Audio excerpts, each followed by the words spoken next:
Get comfortable, ladies and gentlemen. Open your ears, sit back and relax, and get set for an unbelievable revelation tonight.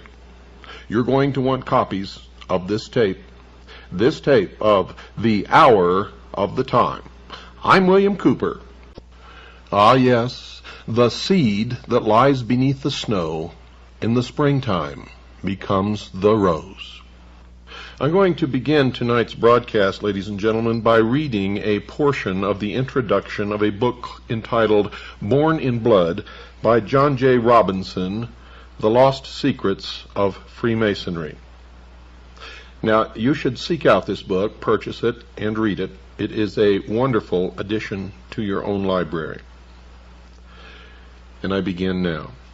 Quote, "The research behind this book was not originally intended to reveal anything about Freemasonry or the Knights Templar.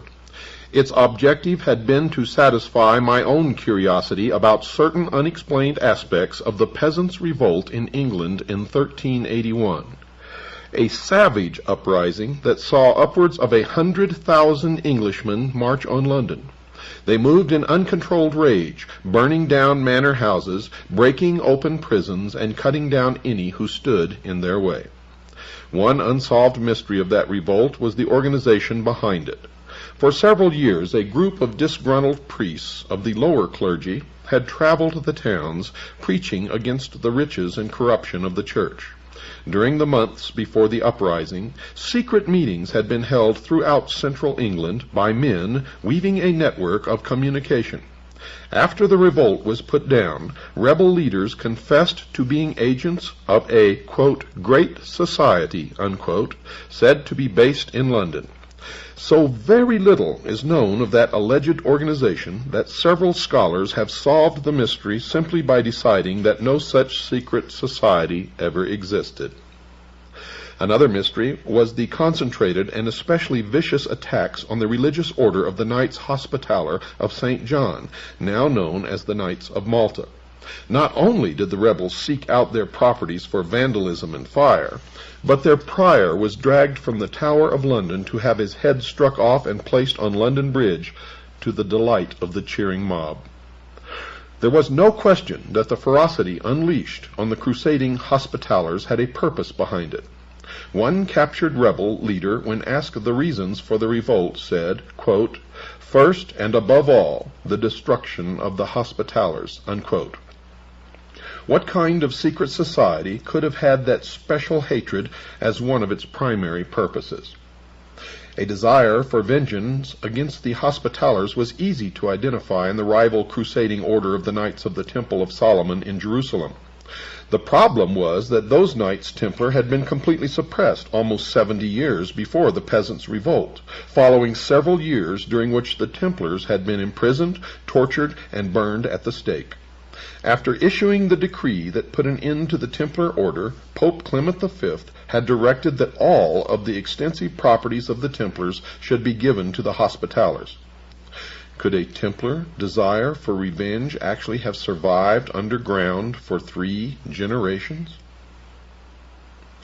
There was no incontrovertible proof, yet the only evidence suggests the existence of just one secret society in 14th century England. Just one.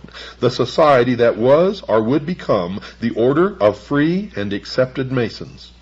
There appeared to be no connection, however, between the revolt and Freemasonry, except for the name or title of its leader.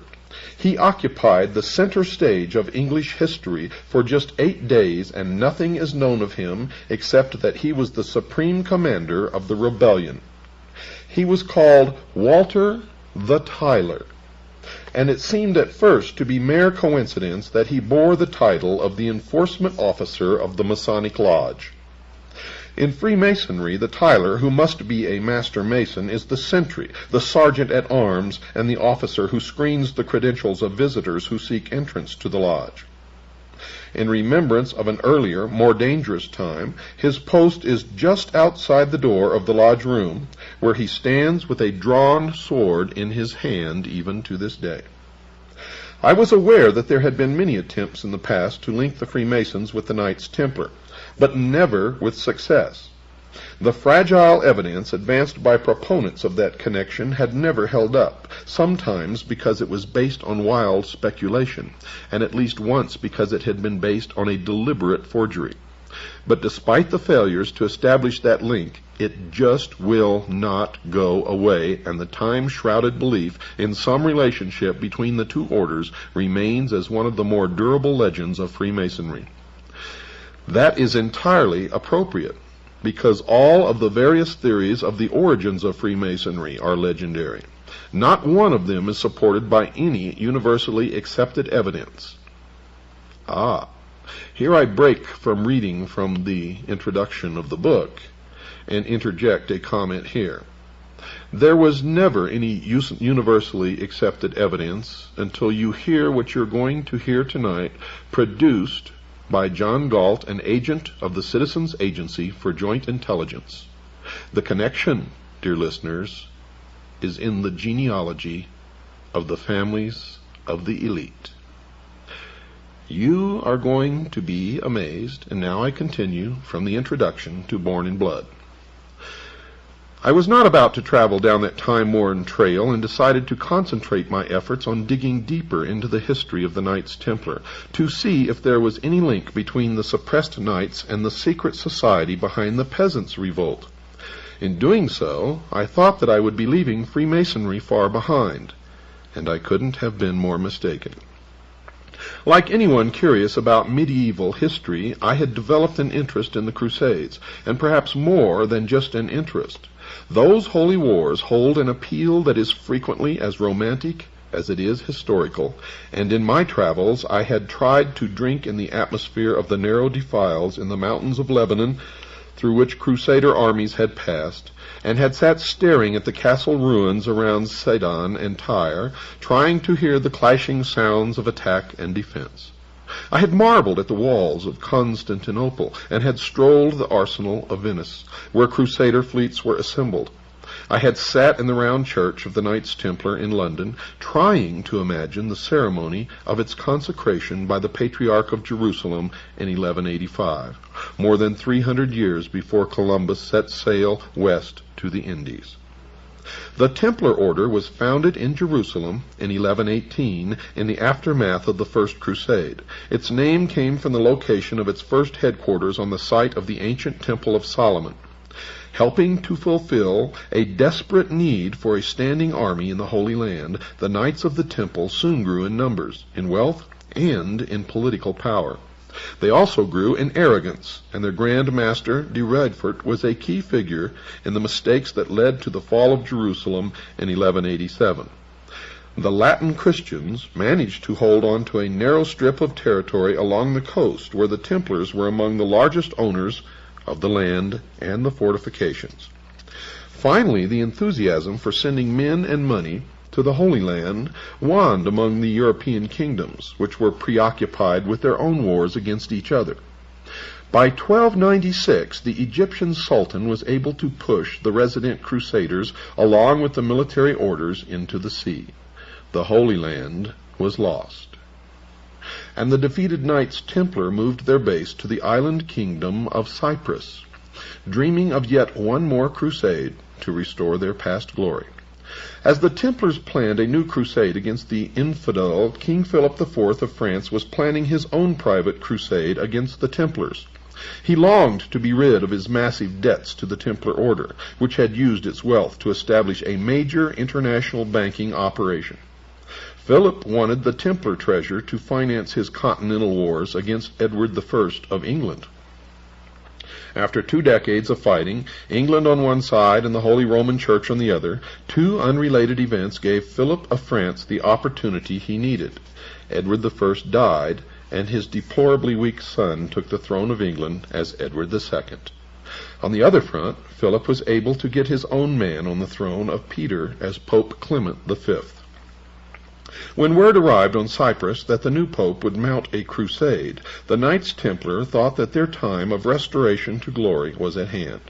Summoned to France, their aging Grand Master, Jacques de Molay, went armed with elaborate plans for the rescue of Jerusalem. In Paris, he was humored and honored until the fatal day. At dawn, on Friday, the 13th of October, in the year 1307, every Templar in France was arrested and put in chains on Philip's orders. Their hideous torture for confessions of heresy began immediately. When the Pope's orders to arrest the Templars arrived at the English court, young Edward II took no action at all. He protested to the pontiff that the Templars were innocent. Only after the Pope issued a formal bull on November the 22nd in the year 1307 was the English king forced to act. In January, in the year 1308, Edward finally issued orders for the arrest of the Knights Templar in England, but the 3 months of warning had been put to good use. Many of the Templars had gone underground, while some of those arrested managed to escape. Their treasure, their jeweled reliquaries, even the bulk of their records, had totally disappeared. In Scotland, the papal order was not even published. Under those conditions, England, and especially Scotland, became targeted havens for fugitive Templars from continental Europe, and the efficiency of their concealment spoke to some assistance from outside, or from each other. The English throne passed from Edward II to Edward III, who bequeathed the crown to his 10-year-old grandson, who, as Richard II watched from the Tower as the peasants' revolt exploded throughout the city of London. Much had happened to the English people along the way. Incessant wars had drained most of the king's treasury, and corruption had taken the rest. 1/3 of the population had perished in the Black Death, and famine exacted further tolls. The reduced labor force of farmers and craftsmen found that they could earn more for their labor, but their increased income came at the expense of land-owning barons and bishops, who were not prepared to tolerate such a state of affairs. Laws were passed to reduce wages and prices to pre-plague levels, and genealogies were searched to reimpose the bondage of serfdom and villeinage on men who thought themselves free. The king's need for money to fight his French wars inspired new and ingenious taxes. The oppression was coming from all sides, and the pot of rebellion was brought to the boil. Religion didn't help either. The landowning church was as merciless a master as the landowning nobility. Religion would have been a source of confusion for the fugitive Templars as well. They were a religious body of warrior monks who owed allegiance to no man on earth except the Holy Father, according to the Holy Father, but according to the Templars in secret, their allegiance was only to themselves. When their Pope turned on them, chained them, beat them, he broke their link with God. In 14th century Europe, there was no pathway to God except through the Vicar of Christ on earth. If the Pope rejected the Templars, and the Templars rejected the Pope, they had to find a new way to worship their God, at a time when any variation from the teachings of the established church was blasted as heresy. That dilemma called to mind the central tenet of Freemasonry, which requires only that a man believe in a supreme being, with no requirements as to how he worships the deity of his choice. In Catholic Britain, such a belief would have been a crime, but it would have accommodated the fugitive Templars who had been cut off from the universal church. In consideration of the extreme punishment for heresy, such an independent belief also made sense of one of the more mysterious of Freemasonry's old charges, the ancient rules that still govern the conduct of the fraternity. The charge says that no Mason should reveal the secrets of a brother that may deprive him of his life and property. That connection caused me to take a different look at the Masonic old charges. They took on new direction and meaning when viewed as a set of instructions for a secret society created to assist and protect fraternal brothers on the run and in hiding from the church. That characterization made no sense in the context of a medieval guild of stonemasons, the usual claim for the roots of Freemasonry. It did make a great deal of sense, however, for men such as the fugitive Templars, whose very lives depended upon their concealment. Nor would there have been any problem in finding new recruits over the years ahead. There were to be plenty of protesters and dissidents against the church among future generations.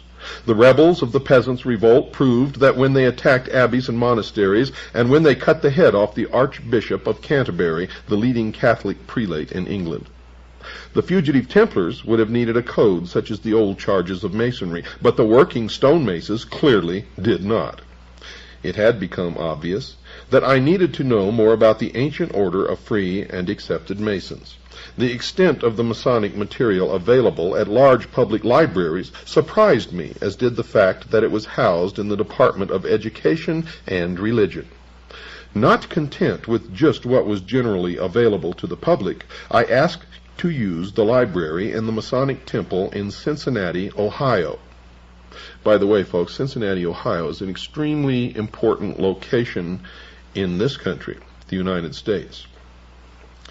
I told the gentleman there that I was not a Freemason, but wanted to use the library as part of my research for a book that would probably include a new examination of the Masonic order. His only question to me was, quote, "Will it be fair?" unquote. I assured him that I had no desire or intention to be anything other than fair, to which he replied, quote, "Good enough," unquote. I was left alone with the catalog and the hundreds of Masonic books that lined the walls. I also took advantage of the publications of the Masonic Service Association at Silver Springs, Maryland. Later, as my growing knowledge of Masonry enabled me to sustain a conversation on the subject, I began to talk to Freemasons. At first, I wondered how I would go about meeting 15 or 20 Masons, and if I could meet them, would they be willing to talk to me? The first problem was solved as soon as I started asking friends and associates if they were Masons. There were 4 in one group I had known for about 5 years, and many more among men I had known for 20 years and more, without ever realizing that they had any connection with Freemasonry. As for the second part of my concern, I found them quite willing to talk, not about the secret passwords and hand grips, by then I already knew them, but about what they had been taught concerning the origins of Freemasonry and its ancient old charges. They were as intrigued as I about the possibilities of discovering the lost meanings of words, symbols, and ritual for which no logical explanation was available, such as why a Master Mason is told in his initiation rites that, quote, "This degree will make you a brother to pirates and corsairs," unquote. And folks, I'll explain that to you a little later. We agreed that unlocking the secrets of those Masonic mysteries would contribute most to unearthing the past, because the loss of their true meanings had caused the ancient terms and symbols to be preserved intact, less subject to change over the centuries or by adaptations to new conditions. Among those lost secrets were the meanings of words used in the Masonic rituals, words like Tyler, Cohen, Dugard, and Jewess. Masonic writers have struggled for centuries without success to make those words fit with their preconceived conviction that Masonry was born in the English-speaking guilds of medieval stonemasons. Now I would test the possibility that there was indeed a connection between Freemasonry and the French-speaking Templar order by looking for the lost meanings of those terms, not in English, but in medieval French. The answers began to flow, and soon a sensible meaning for every one of the mysterious Masonic terms was established in the French language. It even provided the first credible meaning for the name of Hiram Abiff, the murdered architect of the Temple of Solomon, who is the central figure of Masonic ritual. The examination established something else as well. It is well known that in 1362 the English courts officially changed the language used for court proceedings from French to English. So the French roots of all the mysterious terms of Freemasonry confirmed the existence of that secret society in the 14th century, the century of the Templar suppression and the peasants' revolt. With that encouragement, I addressed other lost secrets of Masonry: the circle and mosaic pavement on the lodge room floor, gloves and lambskin aprons, the symbol of the compass and the square, even the mysterious legend of the murder of Hiram Abiff. The rule, customs, and traditions of the Templars provided answers to all of those mysteries. Next came a deeper analysis of the old charges of ancient Masonry that define a secret society of mutual protection. What the, quote, lodge, unquote, was doing was assisting brothers in hiding from the wrath of church and state, providing them with money, vouching for them with the authorities, even providing the, quote, lodging, unquote, that gave Freemasonry the unique term for its chapters and their meeting rooms. There remained no reasonable doubt in my mind that the original concept of the secret society that came to call itself Freemasonry had been born as a society of mutual protection among fugitive Templars and their associates in Britain, men who had gone underground to escape the imprisonment and torture that had been ordered for them by Pope Clement V. Their antagonism toward the Church was rendered more powerful by its total secrecy.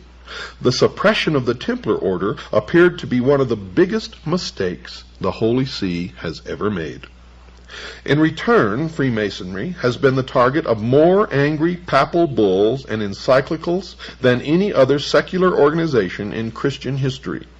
Those condemnations began just a few years after Masonry revealed itself in 1717 and grew in intensity, culminating in the bull Humanum Genus, promulgated by Pope Leo XIII in 1884. In it, the Masons are accused of espousing religious freedom, the separation of church and state, the education of children by laymen, and the extraordinary crime of believing that people have the right to make their own laws and to elect their own government, quote, according to the new principles of liberty, unquote. You see, folks, and this is an aside, all of our forefathers who established this country were Freemasons, and their intent is spelled out in Latin on the reverse of the Great Seal of the United States of America, where it plainly says, Novus Ordo Seclorum, the New World Order. And I will interpret all of the meaning of the symbols on that great seal according to their true meaning, and not the meaning that you will read in certain disinformation books written by Freemasons to steer you down the wrong road. Such concepts are identified along with the Masons as part of the kingdom of Satan. The document not only defines the concerns of the Catholic Church about Freemasonry at that time, but in the negative, so clearly defines what Freemasons believe that I have included the complete text of that papal bull as an appendix to this book, and I urge you all to get this book and read it.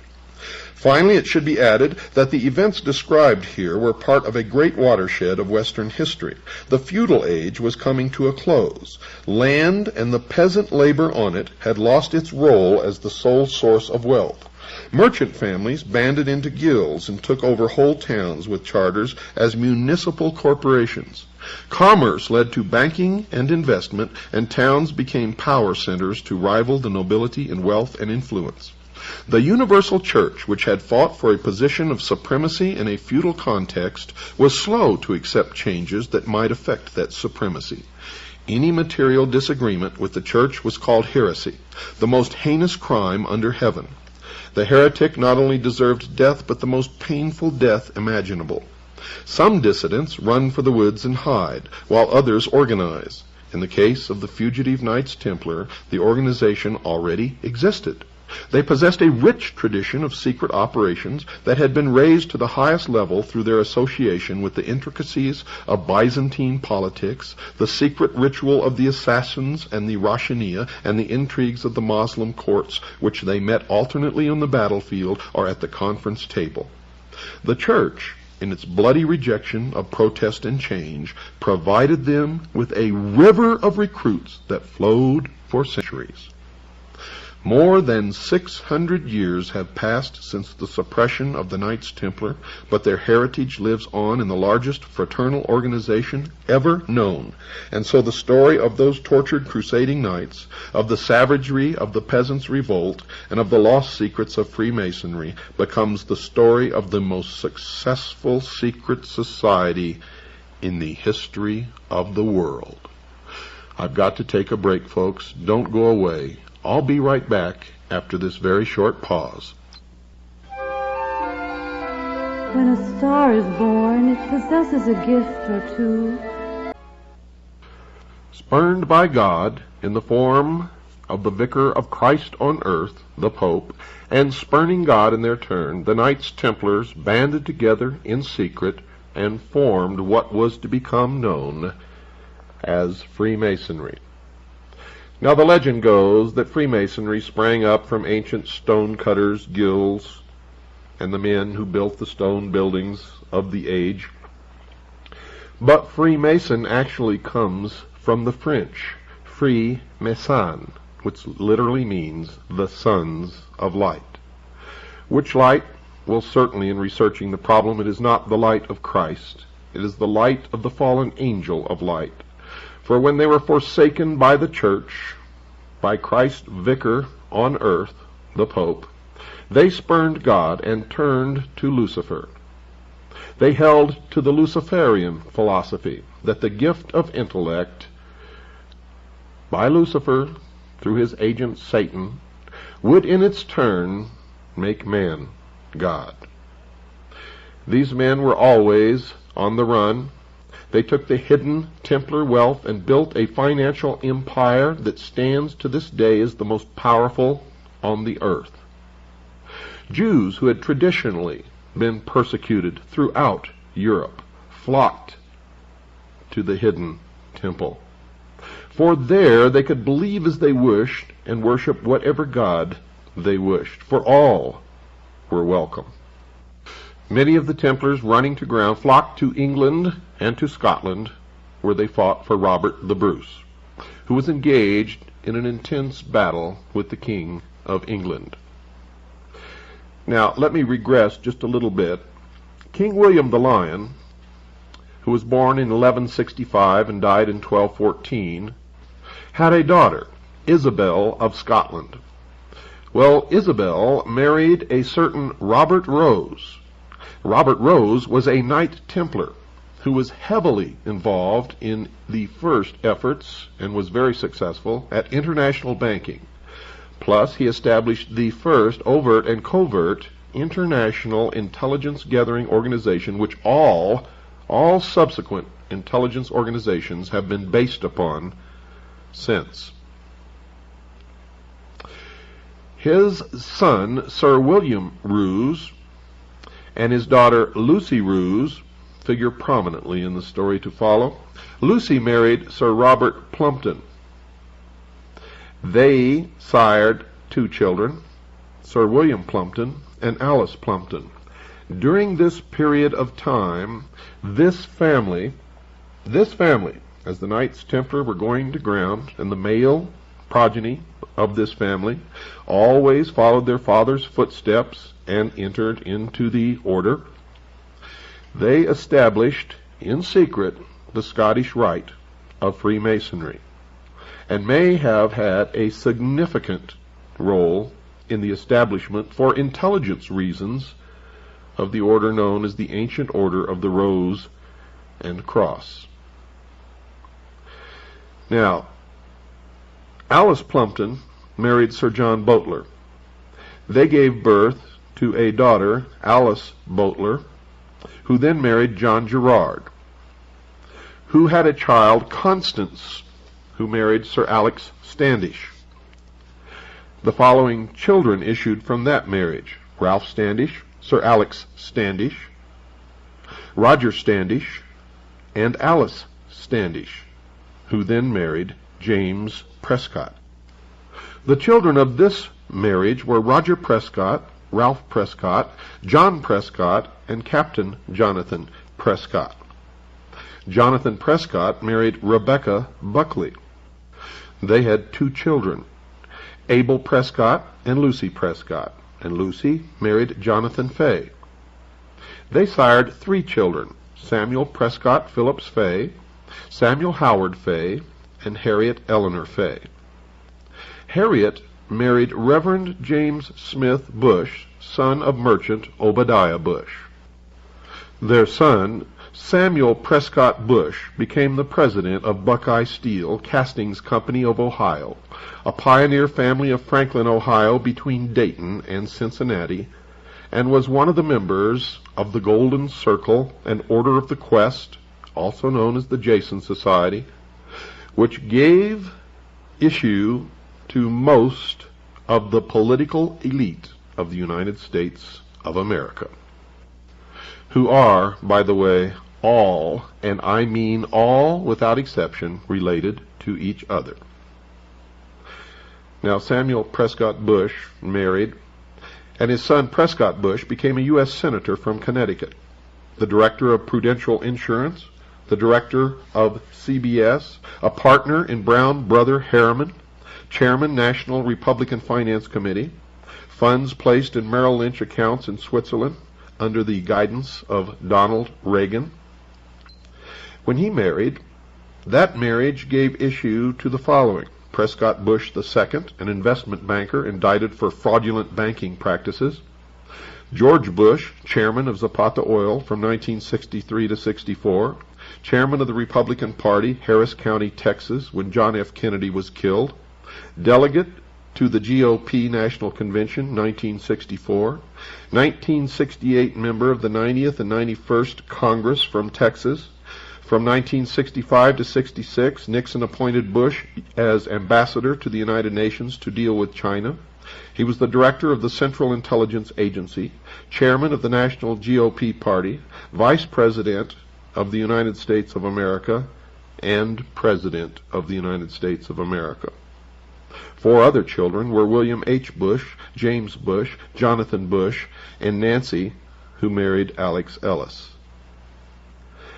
The issue of George and Barbara Bush was Dorothy, who married William LeBond, John Ellis Bush, Neil Bush, son of the director of CIA, becomes director of Silverado Savings and Loan and launders CIA drug money.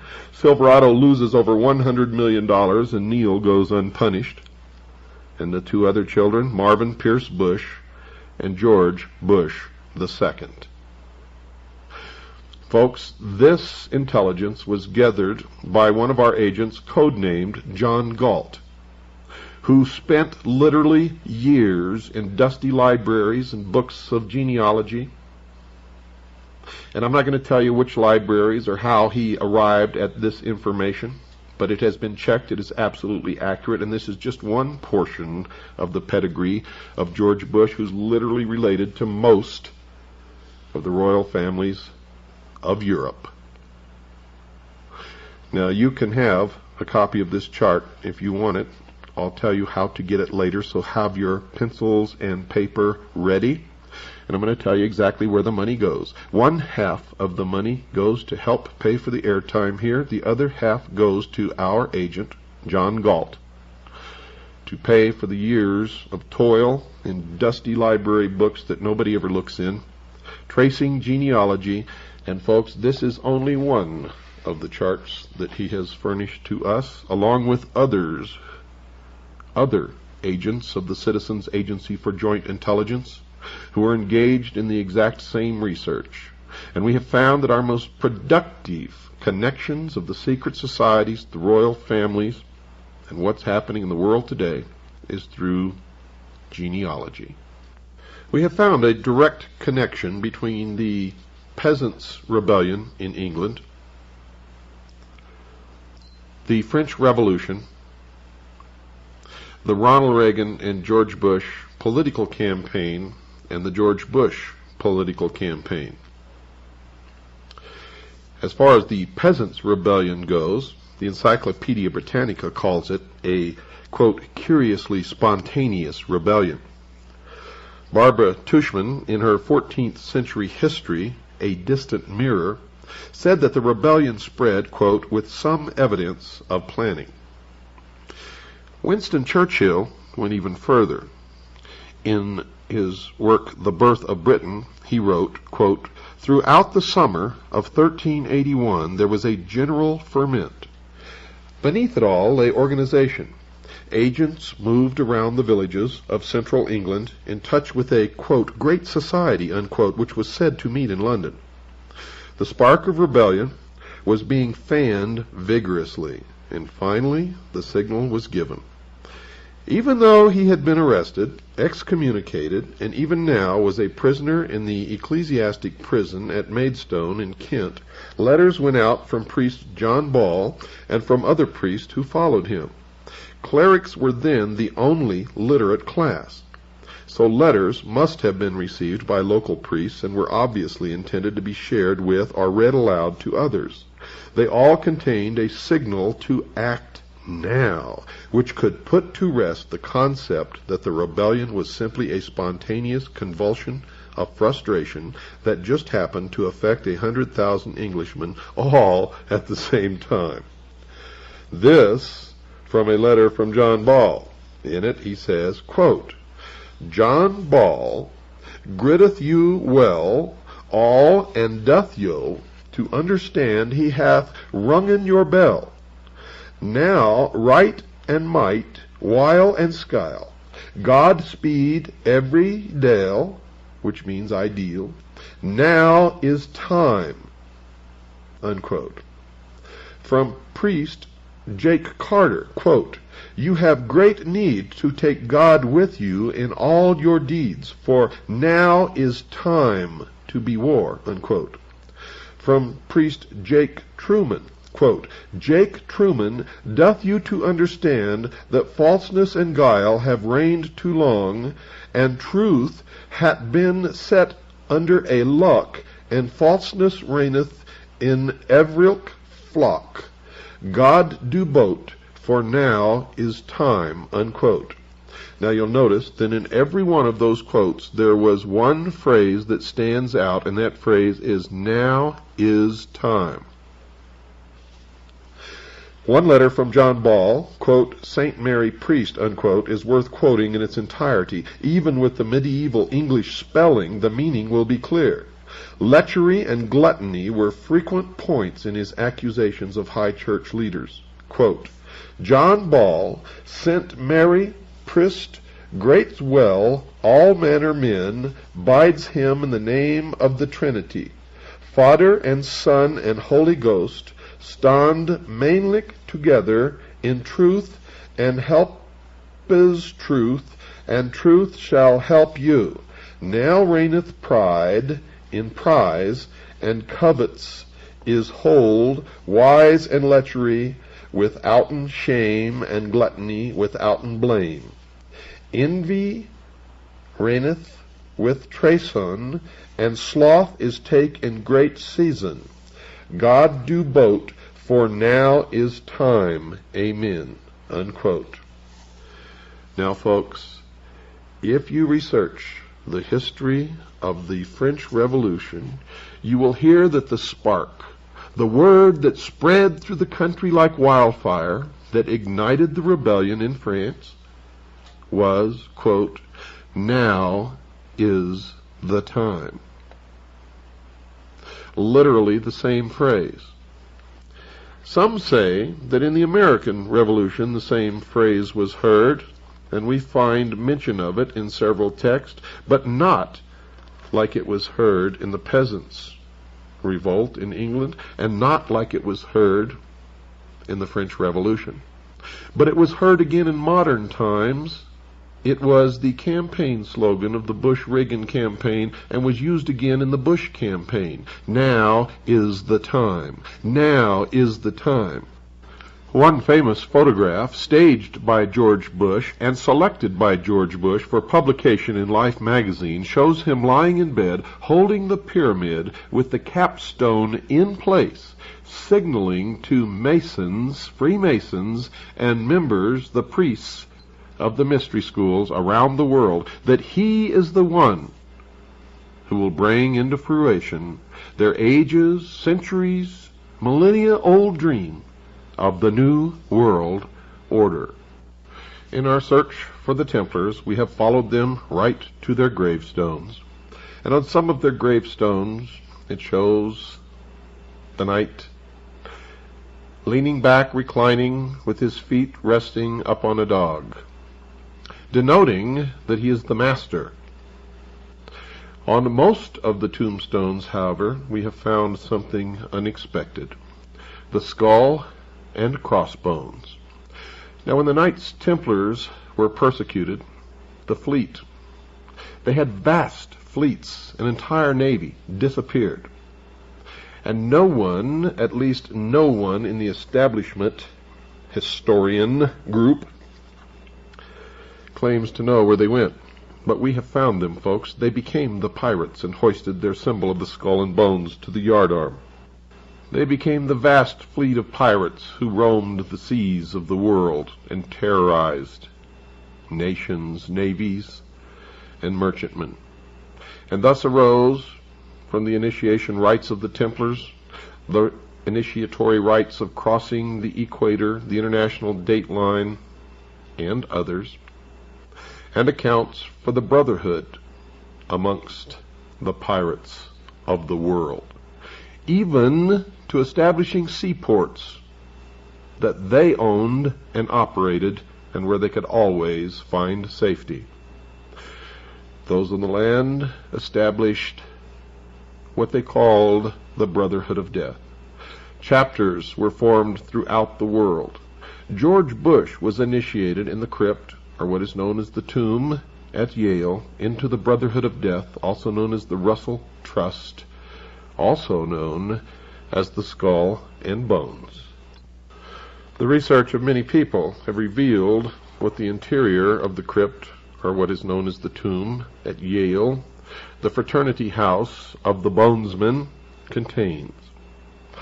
And Anthony C. Sutton, in his monumental work, America's Secret Establishment, all about the Skull and Bones, and one other who wrote a magazine article and published it, revealed the initiation ceremony, revealed that swastikas were found inside the tomb, revealed that the altar is a pile of bones, and that the secret ceremony that George Bush underwent during his initiation was thus.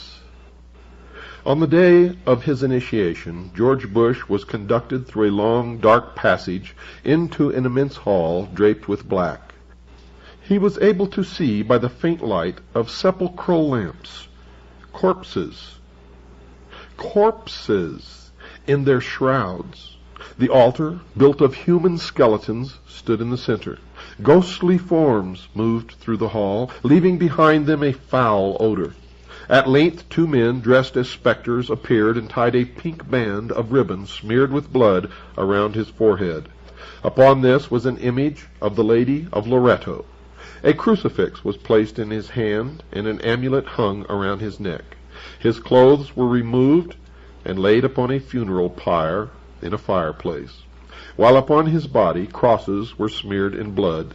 Then his pedunta were tied with string, that's his genitals. Now 5 horrid and frightening figures, blood-stained and mumbling, approached him and threw themselves down in prayer. After an hour, sounds of weeping were heard. The funeral pyre started to burn, and his clothes were consumed. From the flames of this fire a huge and almost transparent form arose, while the 5 prostrate figures went into terrible convulsions. Now came the voice of an invisible hierophant, booming from somewhere below as George Bush lay in a coffin naked. The words were those of these oaths which the candidate had to repeat. Quote, "In the name of the crucified one, I swear to sever all bonds which unite me with mother, brothers, sisters, wife, relatives, friends, mistress, kings, superiors, benefactors, or any other man to whom I have promised faith, service, or obedience. I name the place in which I was born. Henceforth I live in another dimension, which I will not reach until I have renounced the evil globe which has been cursed by heaven. From now onwards I shall reveal to my new chief all that I have heard or found out, and I shall also seek out and observe things which might otherwise have escaped me. I honor the aqua tofana. It is a quick and essential medium of removing from the earth, through death or robbing them of their wits, of those who oppose truth, and those who try to take it from our hands. I shall avoid Spain, Naples, and all other accursed lands, and I shall avoid the temptation to betray what I now have heard. Lightning will not strike as rapidly as the dagger, which will reach me wherever I may be, should I betray my initiation." Unquote. Now a candelabrum bearing 7 black candles is placed before the candidate, and also a bowl containing what is supposed to be human blood.